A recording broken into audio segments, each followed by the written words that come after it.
মেয়ে হয়ে জন্মানোর বড় কষ্ট রে বিলু, তুই বুঝবি না, দিদি ম্লান মুখে বলল। দিদির বিয়েটা ভালো হয়নি জানি, শ্বশুরবাড়ির সাথে বনিবনা হয়নি। জামাইবাবুও মানুষ সুবিধের নয়। দিদি প্রায়ই রাগ করে চলে আসে মেয়ে কোলে। মা আর বাবা তখন সন্ত্রস্ত হয়ে থাকে, কি করে দিদিকে ফেরত পাঠাবে ভেবে পায় না। আমার খুব কষ্ট হয় দিদির জন্য, ইচ্ছে করে দিদিকে আমার কাছেই রেখে দিই, আর যেন ফেরত যেতে না হয় ওকে ওই নরকে। কিন্তু উপায় নেই, আমার কোনো ক্ষমতাই নেই। বাবাও বড্ড অসহায়, পেনশন পায় অতি সামান্য। দিদির বিয়ে দিতে গিয়ে অর্ধেক সঞ্চয়ই গেছে। নাতনি সহ মেয়েকে নিজের কাছে রাখার ভরসা পায় না। মেয়ের সংসার ভাঙুক এটাও হয়তো চায় না আর 5টা মা বাবার মতো। সংসার নামের নরকেও মেয়ের সুখের মিথ্যে আশা ছাড়তে পারে না বহু মা বাবা। দিদি বলেছে মেয়ে হয়ে জন্মানোটা কষ্টের। দিদি কি জানে ছেলে হয়ে জন্মালে জীবনের প্রতিটা ক্ষেত্রে কতটা লড়াইয়ের জন্য তৈরি থাকতে হয়।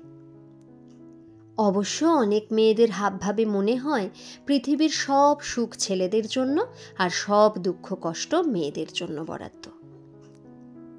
ছেলেদের তো দুঃখ প্রকাশ করারও স্বাধীনতা নেই। ছোটবেলা থেকে শুনে আসছি ছেলেদের শক্ত হতে হয়, কোনো ভয় বা দুর্বলতা ছেলেদের মানায় না। আমি একটু কাঁদলেও মা বলতো, ছি, ছেলেদের কাঁদতে নেই, সবাই হাসবে।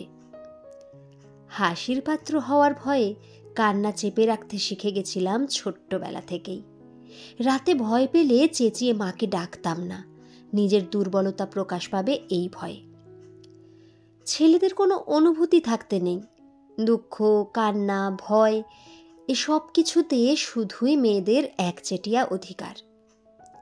ছোটবেলা পড়াশোনা না করলেই মা বলতো, বড় হয়ে কি খাবি, কি খাওয়াবি আমাদের?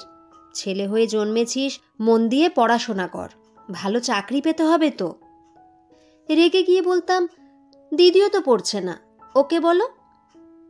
মা দিদির পিঠে গুম করে কিল বসিয়ে দিয়ে বলতো, ওর আর চিন্তা কি, মেয়ে হয়ে জন্মেছে, বড়ি না হয় খাওয়াবে।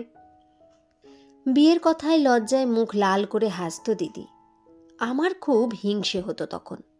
ইস, আমিও যদি মেয়ে হতাম, বড় হয়ে কি করে খাবো সেটা ভেবে মাথার চুল ছিঁড়তে হতো না, পড়াশোনাও করতে হতো না এত কষ্ট করে। পড়াশোনা করেও বা কি হলো? 3 বছর হলো মাস্টার্স কমপ্লিট করে বসে আছি। রেজাল্ট যথেষ্ট ভালো, তবু চাকরি পাচ্ছি না বলে অপমানের সীমা নেই। প্রতিবেশীদের চাপা বিদ্রূপ, আত্মীয়দের দুঃখ মুখে নানা উপদেশ দান, আড়ালে হাসাহাসি, বাবার খোঁচা দেওয়া কথাবার্তা, মায়ের হাহুতাশ, সব কিছু একা আমাকে সহ্য করতে হচ্ছে এই কয়েক বছর ধরে। মাঝে মাঝে মনে হয় মরে যাই তো জ্বালা জুড়োয়। তাও কিছু টিউশনি করি বলে একটু মুখ রক্ষা হচ্ছে, নইলে সব ব্যাপারে বাবার কাছে হাত পাততে হতো। সে যে কি লজ্জা! মাঝে সাঝে কখনো কোনো দরকারে বাবার কাছে টাকা চাইলে বাবা এমনভাবে তাকায় যে মনে হয় টাকা নয়, বাবার হৃৎপিণ্ডটাই চেয়ে বসেছি।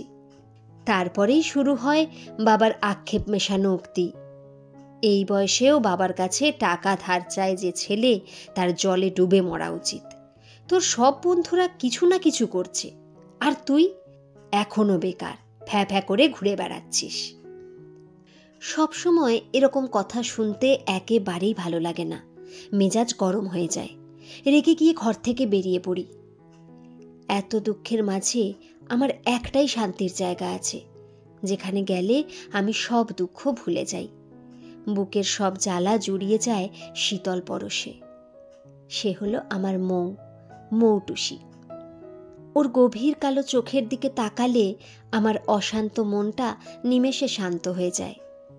মনে হয় মৌ আমার পাশে আছে, তো ভয় কিসের? মৌ আমার শক্তি, আমার ভালোবাসা, আমার অবলম্বন, আমার সব কিছু। মৌকে ছেড়ে বেঁচে থাকার কথা আমি ভাবতেও পারি না। আজ মৌ আমাকে ডেকেছে, খুব জরুরি কি একটা কথা আছে। কি কথা হতে পারে অনেক ভেবেও ধরতে পারলাম না। সময় মতো পৌঁছে গেলাম ওর কাছে। মৌ গম্ভীর হয়েছিল। আমি বিপদের গন্ধ পাচ্ছিলাম বাতাসে। আমাকে ডাকলে কেন? কি হয়েছে মৌ? প্রশ্নটা করা মাত্রই আমাকে চমকে দিয়ে মৌ কেঁদে উঠল। আমি স্তব্ধ হয়ে গেলাম। তবে কি আমার আশঙ্কাই সত্যি? দুহাত বাড়িয়ে মৌকে বুকে টেনে নিলাম। কি হয়েছে বলো, কি হয়েছে? আমার বুকে মাথা দিয়ে অনেকক্ষণ ফুপিয়ে গেল মৌ।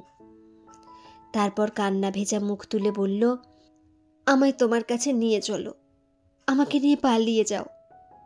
পালাবো কেন? কি হয়েছে?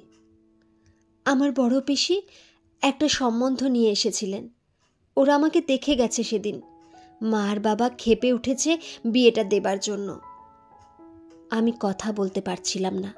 কোনো মতে বললাম, এতদিন বলনি কেন? এত তাড়াতাড়ি সব কিছু হয়ে যাবে বুঝতে পারিনি। তোমার মা বাবাকে বোঝাও, একটু সময় দিতে বলো। অনেকবার বলেছি, শুনছে না তো। ওই ছেলেটাও পিছু ছাড়ছে না। সুযোগ পেলেই আমাদের বাড়ি চলে আসছে। আর বাবা মা আহ্লাদে গলে পড়ছেন। আমার কোনো আপত্তিই তারা কানে তুলছেন না। প্লিজ আমাকে নিয়ে চলো। তোমাকে নিয়ে কোথায় যাব মৌ? বাড়িতে এমনিতেই কত অশান্তি, চাকরি পাচ্ছি না বলে। এর মধ্যে তোমাকে নিয়ে গেলে তোমার অসম্মান হবে ওখানে। সে আমি কিছুতেই সহ্য করতে পারবো না। আমি পারবো সহ্য করতে। তুমি সঙ্গে থাকলে আমি সব কষ্ট সহ্য করতে পারবো সুবীর। কিন্তু আমি পারবো না মৌ। প্লিজ তোমার মা বাবাকে একটু ম্যানেজ করো। এখন সব কিছু তোমার হাতে। যদি পারো তো আমরা একসাথে থাকবো, নইলে নয়। মৌ চুপ করে রইল। ওর অসহায় চোখ দুটো আমার বুকে ছুঁচ ফোটাচ্ছিল। ও বড্ড নরম। পারবে কি এত ঝড়ঝাপটা সামলাতে? আমি বা কি করব? কিছুই যে করার নেই আমার। মৌ আমার জীবনে আর থাকবে না, এটাই কি একমাত্র সত্যি? চারপাশ অন্ধকার হয়ে আসছে আমার চোখের সামনে। কিছুদিন পরে খবর পেলাম মৌয়ের বিয়ে ঠিক হয়ে গেছে। ও পারবে না আমি জানতাম। ওর সঙ্গে যোগাযোগ করারও সব রাস্তা বন্ধ করে দিয়েছে ওরা। আমি এখন কি করে বাঁচব? অসহ্য কষ্টে মনে হচ্ছে হৃৎপিণ্ডটা ফালা ফালা হয়ে যাচ্ছে। নিজের সঙ্গে অনেক লড়াইয়ের পর এক রাতে ঘরে বসে অ্যাসিডের বোতলটা বের করলাম। খুব কি কষ্ট হবে? এখন যে যন্ত্রণায় ছটফট করছি তার চেয়েও বেশি কষ্ট হবে। এই তরল গলায় ঢাললেই জ্বলে পুড়ে যাবে ভেতরটা। যে জ্বালায় জ্বলছি প্রতিনিয়ত, তার থেকে তো মুক্তি পাব। স্থির দৃষ্টিতে তাকিয়েছিলাম বোতলের তরলের দিকে। তখনই দরজায় ধাক্কা। বিলু, দরজা খোল। কি করছিস দরজা বন্ধ করে? মায়ের উৎকণ্ঠিত গলা। অ্যাসিডের বোতলটা লুকিয়ে ফেলে দরজা খুলে দিলাম। জানি না কিভাবে আমার মুখ দেখেই মা কিছু একটা বুঝে ফেলল। প্রবল উৎকণ্ঠায় আমাকে জড়িয়ে ধরল। কি হয়েছে বাবা? তোকে এমন দেখাচ্ছে কেন? মায়ের বুকে আশ্রয় পেয়ে এতক্ষণে ভেঙে পড়লাম আমি। আমার পুরুষ সত্তাকে লজ্জা দিয়ে এতক্ষণের চেপে রাখা চোখের জল বেরিয়ে এলো একটা আশ্রয় পেয়ে। পাগলের মতো কাঁদতে থাকলাম। মা, মা, মা, মৌ আর আমার জীবনে থাকবে না। ওর বিয়ে হয়ে যাচ্ছে। আমি সহ্য করতে পারছি না। আমাকে জড়িয়ে রাখো আরো শক্ত করে। পুরুষ মানুষের নাকি কাঁদতে নেই, কিন্তু এখন আমাকে এভাবে কাঁদতে দেখেও মা কিচ্ছু বলছে না। চেপে ধরে রেখেছে আমাকে বুকের মধ্যে। আমার বাবা যে সব সময় আমাকে খোঁচা দিয়ে কথা বলে, সেও দেখি আমার কাছে এসে দাঁড়িয়ে আমার মাথায় হাত রেখেছে। কাঁদিস না বাবু, এরকম অনেক ঝড়ঝাপটা আসবে জীবনে। সব কিছুর সঙ্গে লড়াই করতে শেখ। আমরা তোর পাশে আছি সব সময়।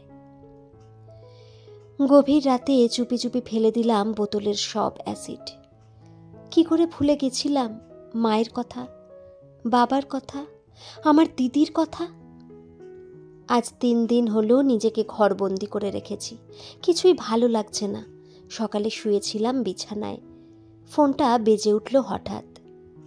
ঝুনু করেছে ফোন, আমার ছোটবেলার বন্ধু। ধরলাম ফোনটা।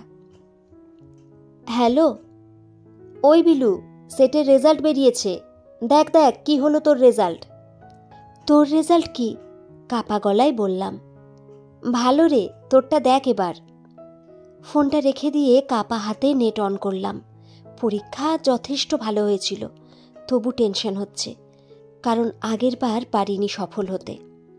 সাইটে গিয়ে ক্লিক করলাম, ঠিক যা ভেবেছিলাম তাই। দারুণ রেজাল্ট হয়েছে আমার। আমার স্বপ্নের পথে এক ধাপ এগিয়ে গেছি।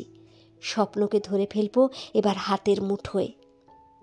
মার বাবাকে জানালাম সুখবরটা, তারাও খুব খুশি। খবর পেয়ে দিদিও ছুটে এসেছে, দু চোখে খুশি উপচে পড়ছে। কি দারুণ খবর রে ভাই।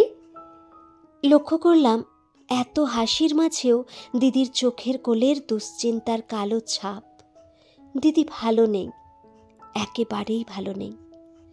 বিয়ের পর মা হতে পারছিল না বলে অশান্তি সহ্য করতে হচ্ছিল।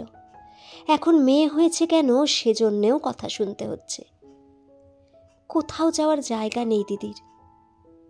এত বোকা তুই দিদি, পড়াশোনাটাও ভালো করে করলি না, বলে ফেললাম। দিদি গম্ভীর হয়ে গেল, তারপরেই হেসে বলল, ছাড় না এসব কথা, তুই তো ভালো চাকরি করবি, আর চিন্তা কি। ও বাড়ি থেকে বেরিয়ে আসতে পারবি, আমি থাকবো তোর পাশে। তুই সবসময় থাকবি?